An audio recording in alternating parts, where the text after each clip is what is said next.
This seminar works in any market, and I get that at the time that we're recording this, markets have been crazy going up and down. So when you take a look at market values, we are coming out of a market where everything's going nuts, and you're thinking, why in the world am I doing a seminar and getting the listing price right?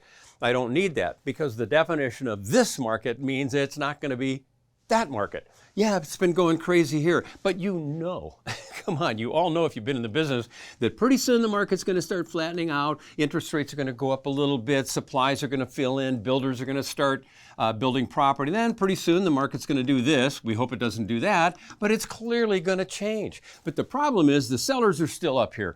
Anybody who's been in the business for a while knows that the sellers are up here. Oh, I want to get this amount of money. Meanwhile, the market's taking a sharp right, and you have this gap between your seller's expectations and reality. There are only two reasons why sellers overprice. Only two, and we're going to address both of them today. The first one is they don't know. They don't know the value of their home. They have no idea. They're unsure of the value of the home. So that gets into the idea of education. So the first part of this seminar is to evaluate market value, learn how to present it to sellers, and convince them and educate them that their home is worth a certain amount. But after you do that, you've all had the situation in which you absolutely proved market value and they still say, well, could we try 20, 30, 40, 50 grand higher? So then it goes to the second part, it's motivation. Do they really want to sell or not? So we have to address both education and motivation. This chart illustrates a market where all of a sudden inventory is at this level. Then it goes up a little bit more, a little bit more. In fact, in some markets, as I was preparing for this, you're seeing your inventory going up a little bit more, not a lot, but a little. And you may see a situation in which sales kind of go down a little bit and down. And what we have is a gap between the sales line and the inventory. And that yellow line on that bar divides every single homeowner on the planet Earth into two distinct categories: those who want to sell and those who want to stay. It is that simple.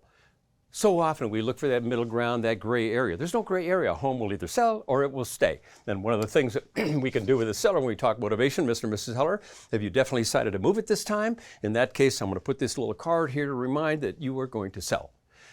And of course, later on they say, well, could we try it, 50,000 higher? Oh, you could, but I'm afraid that you are going to stay. And they, well, we got to move to Florida. Then you're going to have to sell.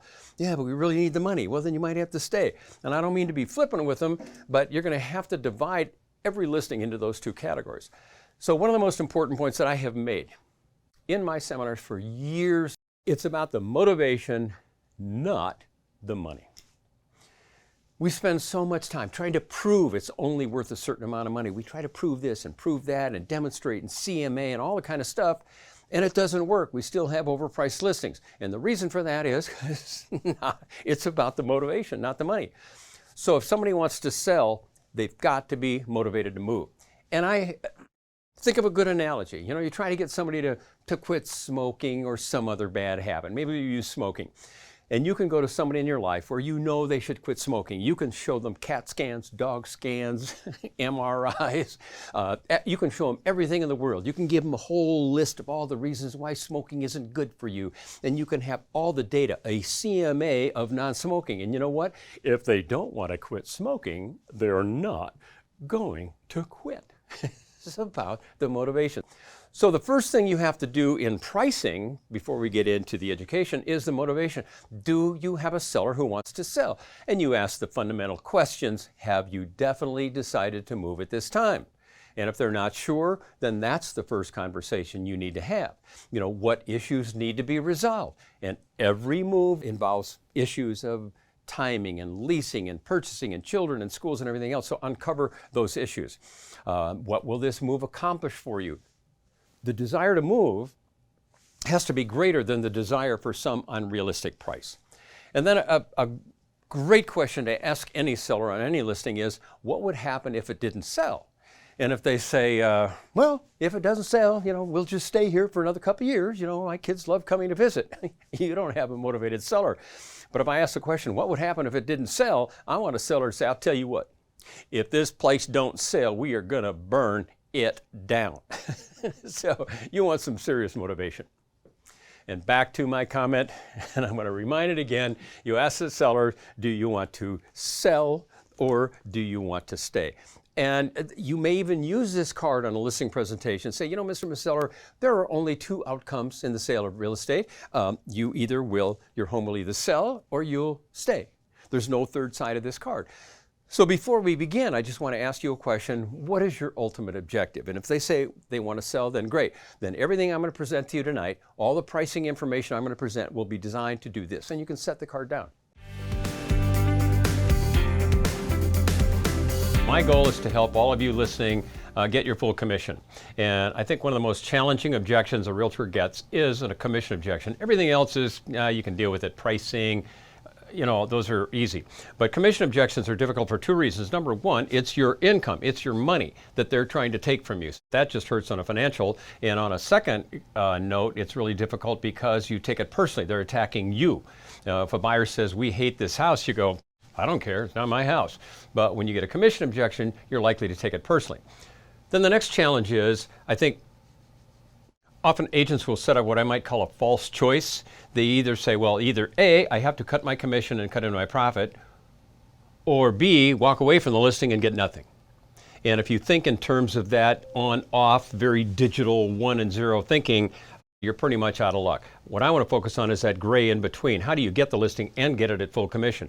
And by the way, anytime you can do that, you know you are a true salesperson. When you get a listing in this market at full commission, you can go home and do your happy dance. So I'm going to take you through 5 ways to deal with commission objection. Number 1 is value. And if you can't do this, nothing else that I'm going to present today works. Nobody's going to pay more for athletic gear or cars or coffee or restaurants or hotel if the value isn't there. You go to a bad hotel, you get bad service, you buy a bad product. There's no dialogue there. Yeah, but buy it anyway because, I really need the money. Yeah, that's it. No, if the value isn't there, forget it. You've got to be so bloody good that people want to pay you more than the invoice. And if you can't do that, the rest of what I'm going to present to you is meaningless. Forget about it. There's no stupid techniques, there's no stupid dialogues to do it. Number 2 is difference. People can't tell the difference between one realtor and another. Whose fault is that? It's always a realtor's fault. And to an uneducated public, and I don't mean that as a pejorative term, they don't know. To an uneducated frequent flyer, all airlines are the same. Well, I've flown every airline probably ever, and I can tell you the difference between them. Then number 3 is dialogue. Yes, you've got to have some dialogue. You need to know what to say, but dialogue is to a commission objection what a fire extinguisher is to a fire. By the time you're pulling out your fire extinguisher, you've already got problems. If you're relying on your dialogue, it's the weakest part of anything I'm going to present today. Hopefully you won't need dialogue. And then next is net. You will never win a commission objection because you charge 6 and they charge 5 or 4 or 3 or they give a toaster away. So you will never win a commission objection, period. End of story. But you could win a net equity objection. That I think you can do. And then finally, strength, having the courage to just say no. If you wanted to get all 100 listings, on how many listings would you have to cut? Would you have to cut for the 10 or would you have to cut for all 100? There's 2 answers, 10 or 100. Some of you out there may have said 10. And so, well, I'd only have to cut for 10. Why? Well, only those 10 asked me. So what about the other 90? Well, I don't know, they didn't ask. So those 90 are going to pay your full fee, and the 10 who asked you to cut, you're going to give a discount. The answer is if you're going to cut, and you want to be fair, and of course that's up to you, you're going to have to cut for all 100. And here's the other problem with this. The guy up here, finds out about the guy there. So you go on a listing presentation, quote your full fee, and a seller says to you, you come to me on the day of my daughter's wedding, and you ask me to pay full commission. Yet I know you've discounted for others. Why do you treat me so disrespectfully? And your only answer is, I will say this one last time, I did not discount for those people.